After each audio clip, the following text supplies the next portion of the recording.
Deus possa abençoar grandemente. Sei que esse projeto é um projeto que nasceu no coração de Deus. No Evangelho de João, a partir do versículo 1, no capítulo 9, assim está escrito: E passando Jesus, viu um homem cego de nascença, e os seus discípulos lhe perguntaram, dizendo: Rabi, quem pecou, este ou seus pais, para que nascesse cego? Jesus respondeu: Nem ele pecou, nem seus pais, mas foi assim para que se manifestem nele as obras de Deus. Amém? Muito bem, nesse texto que nós acabamos de fazer uma breve leitura, nós estamos falando de um encontro muito interessante de Jesus com uma pessoa necessitada, extremamente necessitada, né? Um homem cego de nascença, e juntamente com seus discípulos que o acompanhavam, né? Eles estavam entrando na cidade e ali eles encontram um cego de nascença. E eu queria falar, né, sobre os chamados para a glória de Deus. Essa palavra chamado basicamente se refere à vocação dada por Deus a uma pessoa, né? Todos nós fomos chamados para alguma função na obra de Deus. Isso a gente tem que entender. Primeira coisa é essa: nós fomos chamados para alguma coisa na obra de Deus. E na Bíblia nós temos diversos exemplos de pessoas que foram chamados e corresponderam a esse chamado, como Moisés, por exemplo, Josué, Samuel. Tivemos também, além dos 12 apóstolos, também tivemos Timóteo, João Batista, o apóstolo Paulo. O chamado que vem de Deus, ele é único para cada um de nós. Amém, irmãos? Então, quando nós falamos de chamado, talvez a gente tenha uma impressão, um negócio meio lúdico, né? A gente acredita em algo mais fantasioso. É como se fosse uma missão bonita demais em relação aos seres humanos, né, que nós temos diante de Deus. E na verdade o chamado, ele é a essência da nossa vida, é aquilo que move o nosso coração diante de Deus. É impressionante que na obra de Deus, diante das coisas de Deus, tem algo que age em nosso coração. Se você for olhar para a sua igreja nesse momento, por exemplo, você for olhar para a obra de Deus, tem algo que você se compromete mais, tem algo que movimenta mais o seu coração, tem algo que toca mais em você, e tem outras coisas que não, tem outras áreas que não, né? Então o chamado é isso, é a missão de Deus para a sua vida, né? Aquilo que te dá, aquilo que basicamente a coerência do seu existir é o seu chamado. Depois que Jesus te salvou, depois que Jesus te resgatou do pecado, da morte, então você é direcionado a algo no seu coração, a algo na sua vida, amém? Então, como que começa o chamado? Nós acabamos de ler o texto, veja bem. O chamado, ele começa depois de uma grande vitória, quando nós vencemos uma grande dor. Deus, ele é mestre em nos treinar, em nos capacitar. Como nós poderíamos ser usados por Deus numa área que a gente não tem conhecimento de causa, que a gente não tem uma prática, que a gente não tem uma vivência? Quando Deus nos levanta, quando Deus nos chama, Ele primeiro nos treina. E então, o que te incomoda? O que tem te feito chorar? O que tem te feito questionar? O que tem te adoecido? O que tem te atrapalhado no seu viver, no seu caminhar? Pode aí estar nascendo o mover de Deus na sua vida. O seu chamado pode estar nascendo aí. Então, todos nós fomos chamados para a glória de Deus. Entenda isso. Você foi chamado para a glória de Deus. Talvez você faça algo na igreja, por exemplo, ou em qualquer outro lugar, que não tem holofote. Mas Deus, ele não olha para essas coisas. Deus deu uma missão para cada um de nós.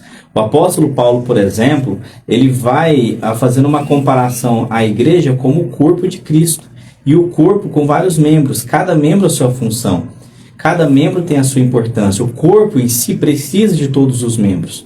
Tá? Mas eu queria te fazer uma pergunta. Você já correspondeu a esse chamado de Jesus na sua vida? Porque é natural nós sentirmos medo, é natural a gente correr, é natural a gente tentar recusar. Aliás, talvez você ainda está no estágio inicial, no estágio da dor, no estágio do problema não resolvido ainda. Como você está? Você já correspondeu a Jesus na sua vida? Então, nesse texto que nós acabamos de ler, vamos ler novamente aqui no versículo 1, assim está escrito: E passando Jesus, viu um homem cego de nascença. E aí o texto continua: Seus discípulos lhe perguntaram, dizendo: Rabi, que pecou, este ou seus pais, para que nascesse cego? Jesus respondeu: nem ele pecou, nem seus pais, mas foi assim para que se manifestem nele as obras de Deus. Tem tradução que fala a glória de Deus, né? Bom, primeira coisa que você precisa entender, que está aí no versículo 1, que Jesus te vê como você é. Porque talvez a gente pense que a gente precisa estar pronto para alguma coisa. Eu já vi muito isso, a pessoa achar que ela precisa estar pronta para caminhar com Jesus, irmão Wagner. E é impressionante como tem muita gente que acredita nisso. Tem muitas pessoas que acreditam que tem que estar num nível, sei lá, de relacionamento social, de estado emocional, precisa estar num padrão de vida para caminhar com Jesus. E Jesus nos vê como nós somos. Jesus, ele olha, irmão Ronaldo, o nosso coração, ele olha o nosso interior. Porque por mais que muitas pessoas possam tentar esconder, possam tentar disfarçar, sabe? Aquela pessoa que está sempre feliz, está sempre sorridente, talvez a pessoa ela só está com uma habilidade de disfarçar o que está realmente incomodando o coração dela. E no primeiro versículo desse texto, você vê, quando o texto inicia dizendo: e passando Jesus viu um homem cego de nascença. Olha como o autor, que João, coloca o texto. Ele viu o homem que era cego de nascença. Aqui, com certeza, quando Jesus estava entrando na cidade, ele já de longe viu aquele homem. Com certeza ele não viu de pertinho, ele já viu de longe aquele homem, né? Ainda mais naquele tempo, né? Que um preconceito com uma pessoa com uma doença dessa, com uma enfermidade dessa, como era. A pessoa era rejeitada na sociedade, né? Então, a gente precisa entender isso e guardar isso no nosso coração.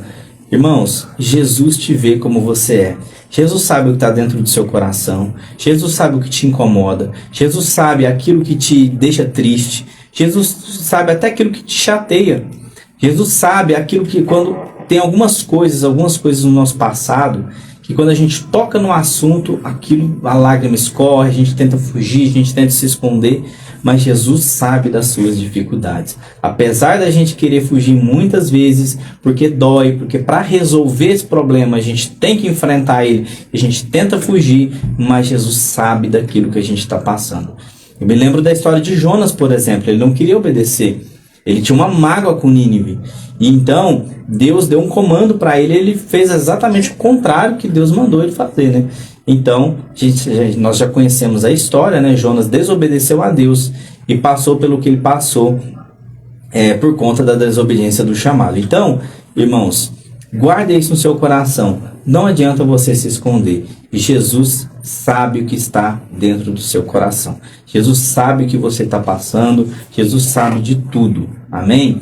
Em segundo lugar, no versículo 2, outra coisa muito importante que a gente precisa saber. Jesus nos protege dos acusadores. Sabe?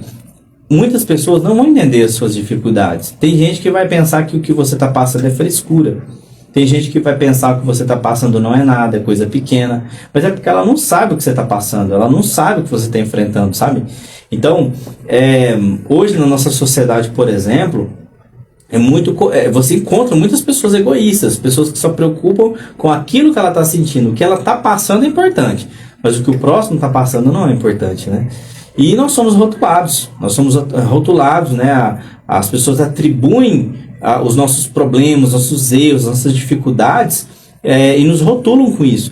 Tanto que quando você olha o texto, você vê os discípulos questionando Jesus.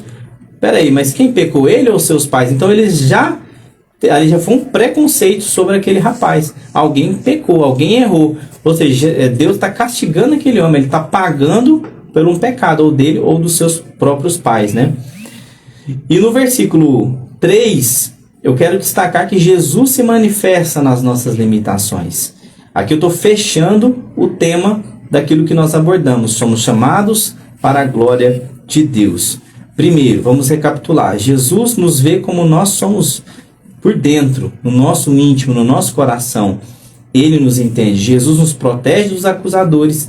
Em terceiro lugar, Jesus se manifesta nas nossas limitações. O que você está enfrentando? O que te faz chorar? O que te incomoda? O que dói? O que machuca? Tem pessoas que lembram, por exemplo, de sua mãe no passado, que teve um problema com ela, com seu pai. algumas pessoas que passaram por alguns tipos de abusos, alguns tipos de traumas, e lembra, e isso incomoda, isso dói. Mas eu quero te dizer algo, Jesus se manifesta na sua limitação. Ofereça isso para a glória de Deus. Jesus quer te usar com o que você tem. Nós vemos o apóstolo Paulo falando na primeira carta que ele escreve aos Coríntios, no capítulo 1, no versículo 26 ao 29, o poder de Deus se manifesta em nossas fraquezas. O poder de Deus se manifesta em nossas fraquezas. Quando nós lemos o texto aqui, você observa, primeiro, Jesus viu aquele homem, e a Bíblia destaca, cego de nascença. Já era uma cultura na época dessas pessoas serem rejeitadas. Então, os discípulos ali, eles já ainda em processo de conversão, né, não tinha maturidade na fé devida ainda, acaba perguntando para Jesus, quem que pecou? Esse rapaz está desse jeito porque ele merece. Você está sofrendo desse jeito porque você merece, você precisa passar por isso, né? Porque você errou, porque você estava onde você não devia estar, porque você fez o que não devia fazer, então bem feito, você está passando por isso. Quase isso que eles falaram.